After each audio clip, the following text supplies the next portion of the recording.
What's up, AP Art History students? We're now into Unit 2. This constitutes 15% of your exam, so that means that if we're in the multiple choice section solely alone, that's going to be about 12 questions out of the 80. Now, this section is going to cover the time period of 3500 BCE, before the Common Era, up to 300 CE. That's the Common Era. Now, the focus of today's lesson is going to be on the Middle East. We're going to be looking in the Fertile Crescent Valley and some of the artworks that are there. Now, we need to get some historical context about the people of the Fertile Crescent Valley. These were referred to as the Mesopotamians. Now, Mesopotamians is the Greek word. It was given to them by the Greeks, and this means the land between the two rivers. And it's these two rivers, the Tigris and the Euphrates, that are going to establish not only new societies, new agricultural societies, but it's also going to help form the attitudes about the polytheistic religion that was developing in the area. Now, unlike the Nile, the Tigris and the Euphrates were unpredictable in their flooding.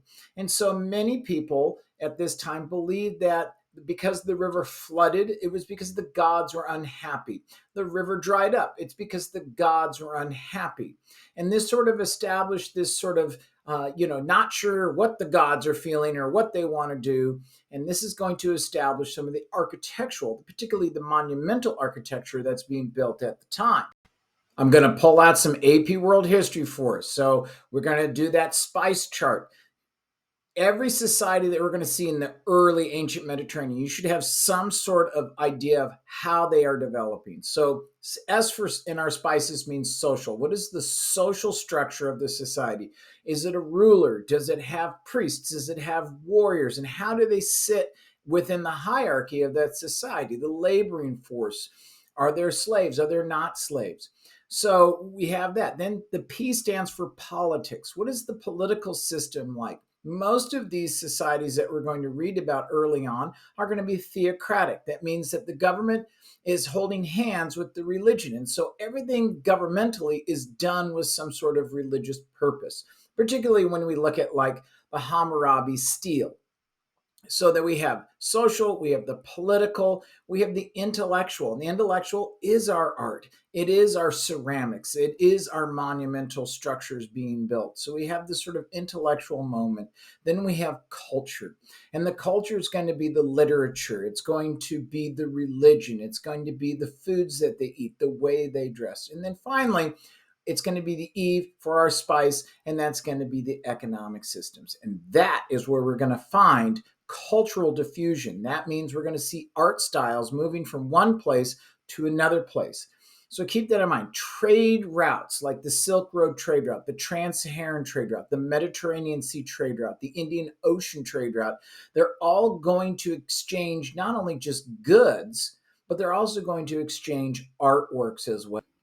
Organized religion. Now, I kind of mentioned that a few moments ago, but organized religion, it starts off as just rituals. And then what we have is we see the development of a priest class. And because now this priest class is going to organize, now we're going to start seeing various gods, popping up. And these gods all have some sort of power. So we could take, for example, the Sumerian god Inanna. And Inanna was the goddess of fertility, the goddess of peace, the goddess of war. And this god is similar to the Sumerian Ishtar god. And because we now have the formation of organized religions and we now have an agricultural society growing a surplus of food, we can now feed a labor source to build us monumental structures such as ziggurats. And on top of those ziggurats, we're going to build temples, because every city along the Tigris and the Euphrates River, they're all going to have some monumental religious structure at the center of the city, that ziggurat with the temple, and that's going to be dedicated to their tutelary deity. And that deity is going to protect their city-state, because there's all these different city-states. And so we're going to have this large religious structure with the temple on top, and then around it we're going to build the political structures. We're going to build the more aristocracy structures.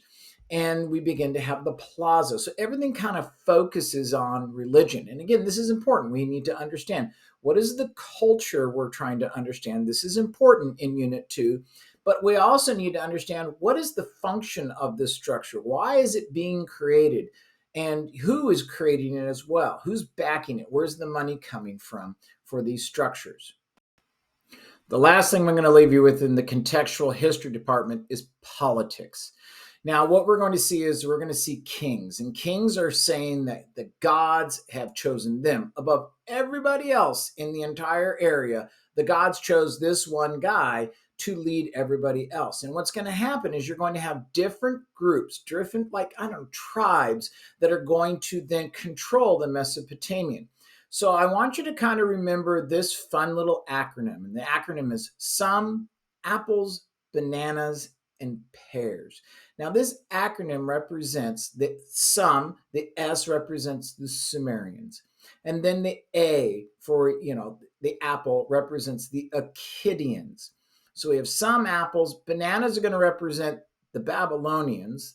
The and is going to represent the fierce Assyrians, and they do some really serious stuff to the people of the Near East. And then our P, our last group, are going to be the Persians. The people that seem to be fighting with the Greeks all the time. Work in the Near East, and this is work number 12. This is the Anu Ziggurat and White Temple, and it's now in its current state of ruin. So it's under an archaeological dig right now. Now, remind you, in our vocab, a ziggurat is a huge stepped structure. There would have been a temple or a shrine on the top of this. This would have been dedicated to one of the many gods. There were gods and goddesses that protected cities, and this particular ziggurat and temple was in the city-state known as Uruk. Now, my entire pronunciation of this time period is really bad, so forgive me. Uruk is U-R-U-K, and it's located in present-day Warqa, Iraq. This was constructed roughly around 3400 to 3200 BCE. There is some idea that ziggurats were first constructed, and then there was some sort of issue, and they crumbled down, and then a new ziggurat was built on top of it. So this current ziggurat might have been built on the foundations of a prior ziggurat. There is no written evidence that shows us why these structures were being built, what are the origins of their designs, but ziggurats towered over everything within the city-state. And it really did demonstrate wealth. It demonstrated prestige, but it also, showed the stability of the city rulers, and it also glorified the gods. This is polytheism, and every god had some sort of power. So we got to make the gods happy. Ziggurats had a function that symbolized the lofty bridge between the earth and the heavens. It was a meeting place for the gods and the humans. And they were given names such as the house of the mountain and the bond between earth and heaven. Now, the temple itself, again, for this one, this was dedicated to Inanna. This is the goddess of love and war. And while the other complex belonged to the sky god Anu, the Anu Ziggurat, the temple's platform of Anu was built up in stages over the hundreds of years. Ultimately, it would rise to a total height of 40 feet. It was whitewashed mud brick temple, and the modern archaeologists refer to the White Temple was erected on top of this platform. Again, it's been ruined, so we have just kind of working around things on it. There would have been an altar in the middle of the temple, and there were side rooms, and maybe there were rooms for the gods to relax or a throne room. But these were all taken care of by a priest class. As the religion began to organize, you see the birth of a priest class that was taking care of these structures. So this is the Anu Ziggurat in the White Temple. I want to leave you with one last thing to remember. You cannot have these monumental structures in these cultures without an abundance of food. It is the wheat and the millet and the barley that is being used to pay the workers to build these structures.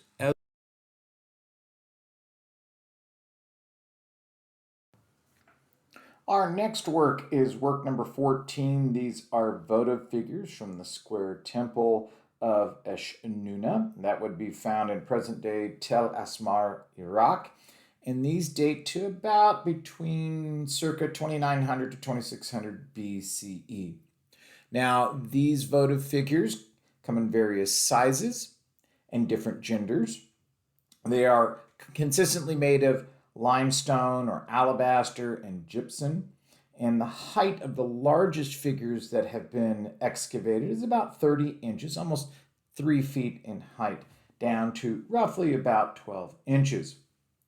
These were excavated in 1932, 1933, and they reveal important aspects of Sumerian religious art.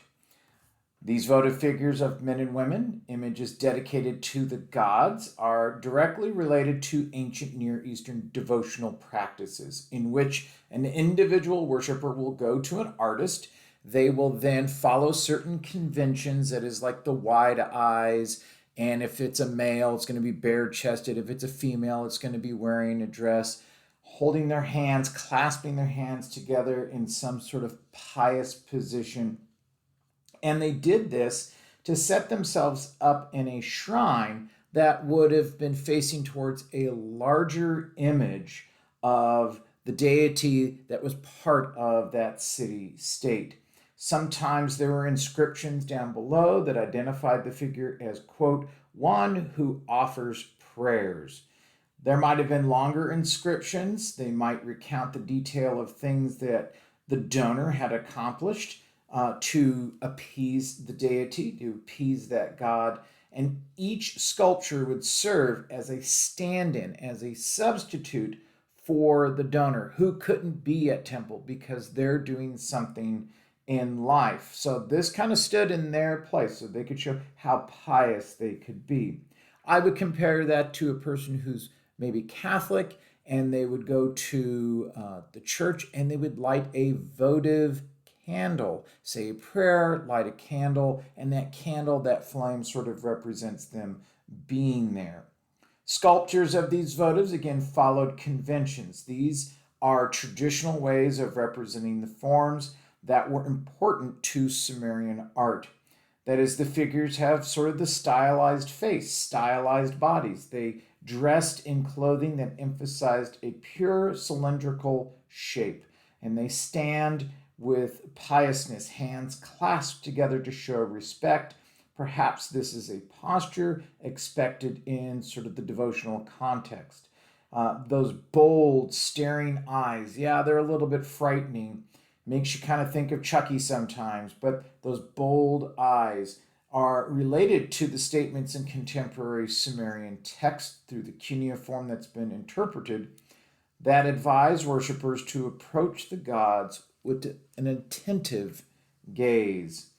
As with the face of the women from Uruk, we see arched brows were inlaid in dark shells and stones and bitumen that once emphasized the huge, wide open eyes. So, what is some of the contextualization going on? What's the historical background? Well, again, this is connected to ziggurats. This is connected to temples. We see in complex, organized religion, we see a priest class being created. And because of this, we see monumental architectures, that is, the ziggurat and the temples being created. And then you have another set of artists that are creating these votive figures. Contextually, gods and humans physically present in these statues. So there would have been these smaller votive figures, and there would have been a larger figure of the deity that was sort of the tutelary god or goddess to that city-state. Contextually, none have been found in their place in situ, but have been buried in groups under the temple floors. What is the function? Again, these are substitutes for people who can't be at temples. So they have these created and then put into the temple. Some have inscriptions on the back that says, quote, it offers prayers. Other inscriptions tell the names of the donors or the gods or the things that they've done to appease the gods. The figures represent mortals placed in the temple, again, to pray before the sculpture of that deity of that city-state. Form-wise, figures are different heights. This could denote hierarchy of scale, or it could also denote one's wealth. Hands are folded in a gesture of prayer. Those huge eyes are in awe. They're sort of spellbound. Perhaps they're staring at the deity itself. Men are always bare-chested. They sometimes wear a belt. They have some sort of skirt, and they have beards that flow in sort of a rippled pattern. The ladies are always draped over one shoulder, typically the left shoulder. The arms and the feet are cut away, and the pinky in a spiral and the chin shaped. We also have an ear that is a double volute. And these are all things that you're going to kind of learn as we go through our various lessons. Our next work of art is work 16. This is the standard of Now, a standard is, for this particular sense, is a box. There is a hole at the bottom of this box, and that hole is for a pole, and this would have been held in a procession, so it stands above everybody, so it might have been part of some sort of ritual or some sort of royal procession. So that's what a standard is. So this is the standard of It was found in a royal tomb in the city of Again, this is in today's modern Iraq. We kind of calculate its creation between 2600 to 2400 BCE. And this is made of wood inlaid with shell, lapis lazuli, and red limestone. Contextually, this again was found in the royal cemetery in and this in a modern Iraq. So this might have been buried with somebody who might have been a leader, might have been the ruler of the city. The other important thing that we should take note of is that this particular work reflects an extensive trade network. So we're beginning to see the early formations of the Silk Road and maybe the Indian Ocean trade, because lapis lazuli comes from Afghanistan, and the shells came from the Persian Gulf, and the red limestone came from India. So we're beginning to see the diffusion of art from one place to the next place. Form-wise, we have the figures have broad frontal shoulders, bodies in profile. We have twisted perspective, so we see the shoulders, but the heads are in profile. We're also going to use the term register. We read this work of art from the bottom to the top, from left to right. We follow the direction of the figures that are in this work, particularly if we're looking at the war side or on the peace side. We see emphasis on the eyes. Again, this kind of reminds us of the votive figures, the eyebrows and the ears. Again, organized in registers. Figures stand on a ground line. They are moving, and we read it again from the bottom to the top. Again, as I mentioned, there are two sides to this work. There's the war side and the peace side, and may have been two halves of a narrative, and this is an early example of historical narrative. So let's take a look at the war side. So we have a Sumerian king. He is half a head taller than the others, and he is descended from his chariot to inspect the captives that are brought before him. And you'll notice that the captives, they are naked. And if you go to the bottom register, oh my goodness, those chariots that are advancing. Now, think about this. Chariots are a pretty advanced military technology, and those chariots are driving over the top of the dead. So there's some brutality, and we can get to kind of sense of what technology these people had at the time when it came to war. So we see chariots, we see spears. Along the way, we see, again, the leader's chariot all the way at the top register to the left. And then on the other side, we have the peace side. And here we have a procession to a banquet. Food is being brought. We see Instruments. This is a piece of technology. Instruments have been created, and musicians are playing some sort of lyre. And again, the ruler is the largest figure, and he wears some sort of kilt made of tufts of wool and may be a victory celebration. So we have a battle on one side, and we have the victory celebration on the other side. So, what are some of the theories again? Again, a standard could have been, used to parade and rituals for the royalty. There are some theories that this might have been a sound box for a musical instrument. I'm not really too keen on that particular one, but everybody has their theories of why this may have been created. But the two scenes may illustrate a dual nature of an ideal Sumerian ruler, that the victorious general and they're the father of his people, but again, it promotes the general welfare of the society. All right, let's do a quick review. I'm going to throw some questions at you. Pause the video and see if you can try to answer them before I give the answers.